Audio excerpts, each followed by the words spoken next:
అక్కినేని నాగార్జున కుటుంబ సభ్యులంతా కలిసి నటించిన చిత్రం మనం. ఈ సినిమా కథ కూడా వారి కోసమే పుట్టిందా అని అందరూ అనుకున్నారు. అంతగా ఆ సినిమా అక్కినేని కుటుంబంపై బలమైన ప్రభావాన్ని చూపింది. ఈ సినిమా విడుదలై 10 సంవత్సరాలు పూర్తవుతున్న సందర్భాన్ని పురస్కరించుకొని హైదరాబాద్ దేవి 70mm థియేటర్లో రిలీజ్ చేశారు.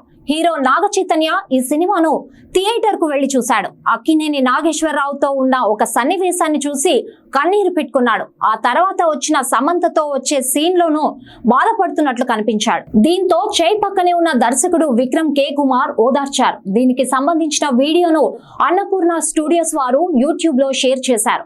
ప్రస్తుతం ఇది వైరల్ అవుతోంది. మనం సినిమా రిలీజ్ కు కూడా ప్రేక్షకులు బాగా ఆదరించారు. సమంత నాగ చైతన్య ఈ సినిమాలో కలిసి నటించారు. నిజ జీవితంలో కూడా వీరిద్దరూ ప్రేమించుకున్నారు. తర్వాత పెద్దలను ఒప్పించి పెళ్లి చేసుకున్నారు. కొంతకాలం కాపురం సజావుగా సాగింది. అంతా బాగానే ఉంది అనుకుంటున్న తరుణంలో హఠాత్తుగా వీరిద్దరూ విడాకులు తీసుకున్నారు. ఆ తర్వాత సమంతకు మయోసైటిస్ రావడంతో సినిమాలకు దూరమైంది. ప్రస్తుతం కథలను వింటోంది. సోషల్ మీడియాలో చురుగ్గా ఉండే సమంత ఎప్పటికప్పుడు తనకు సంబంధించిన వ్యక్తిగత విషయాలను తెలియజేయడంతో పాటు ఫోటోలను కూడా షేర్ చేస్తూ ఉంటుంది.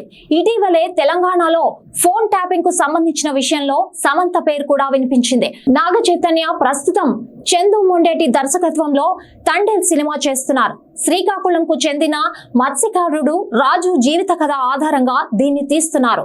పాన్ ఇండియా సినిమాగా విడుదల కాబోతున్న ఈ చిత్రాన్ని గీతా ఆర్ట్స్ పతాకంపై అల్లు అరవింద్ నిర్మిస్తున్నారు. సాయి పల్లవి కథానాయిక. ఈ సినిమాతో భారీ హిట్ కొట్టాలనే యోచనలో నాగ చైతన్య ఉన్నాడు. హలో పీపుల్, నేను మీ సంజు అఫీషియల్. సో మనం వచ్చేసి ఎస్ఆర్ న్యూస్ని సబ్స్క్రైబ్ చేసుకుందాం, లైక్ చేసుకుందాం. మరికొన్ని అప్డేట్స్ కోసం వెయిట్ చేస్తూ ఉందాం.